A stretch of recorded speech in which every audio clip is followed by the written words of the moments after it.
আপনাদের সামনে আমি একটি একতারা নিয়ে আসছি, আর এই একতারাটা হচ্ছে বানিয়েছে আমার ভাতিজা। আর এটা বানাতে লেগেছে হচ্ছে একটি বাঁশ কি সুন্দর করে কেটেছে এবং কি একটি ডিব্বা। তো এটা শব্দটাও অনেক সুন্দর, আমি একটু দেখাই। মানে শব্দটা আমি একটা গান গিয়ে আপনাদের শোনাবো। আগে জেনে নেবো যে এটা আসলে কি কি দিয়ে বানাইছে। ভাতিজা ভালো আছো? হ্যাঁ ভালো আছি। কাকা এটা কি কি দিয়ে তুমি বানাইছো, মানে কিভাবে বানাইছো একটু বলো আমাদের। এটা আপনার একটা বাঁশ লাগছে, হ্যাঁ হ্যাঁ, তারপর একটা রঙের কইটা, রঙের কৌটা আছে একটা। আর ঘুড়ি উড়ানের সুতো লাগছে আর কি। আচ্ছা, এটা তোমার বানাইতে মোটামুটি কতদিন সময় লাগছে? কতদিন লাগে না আর কি, মোটামুটি 1-1.5 ঘন্টা লাগছে। 1-1.5 ঘন্টা? মানে এটা তুমি 1-1.5 ঘন্টা এটার পিছনে কাজ করছো? হ্যাঁ, একটা না 1-1.5 ঘন্টা। একটা 1-1.5 ঘন্টা। আচ্ছা, এটা লালন সারা বেশি বানায়, যারা লালনের গান টান গায়। তুমি কি শখের বসে বানাইছো?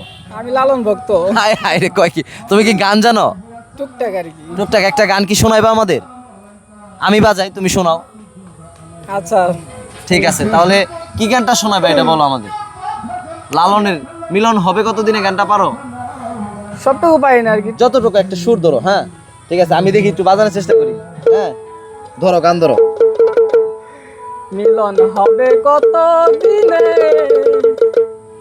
ও মিলন হবে কত দিনে, ওই আমার মনের মানুষের সনে, ওই আমার মনের মানুষের সনে।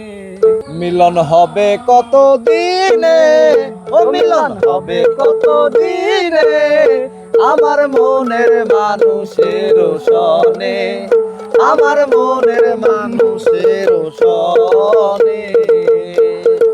বলে চরণ দাসী, ওটা হয় না কপাল গুনে, ওটা হয় না কপাল গুনে, আমার মনের মানুষের সনে, আমার মনের মানুষের সনে। নাকি দর্শক, আমি আসলে ওরকম করে গান গাই না। এটা ওর কেমন হয়েছে, মানে ওর এটা দেখে আপনারা অবশ্যই কমেন্ট করবেন যে এটা বানানোটা কেমন হয়েছে। তো সবাই ভালো থাকবেন, ভিডিওটুকু এই পর্যন্তই। ভালো লাগলে শেয়ার করে পেজটি ফলো দিবেন। ধন্যবাদ।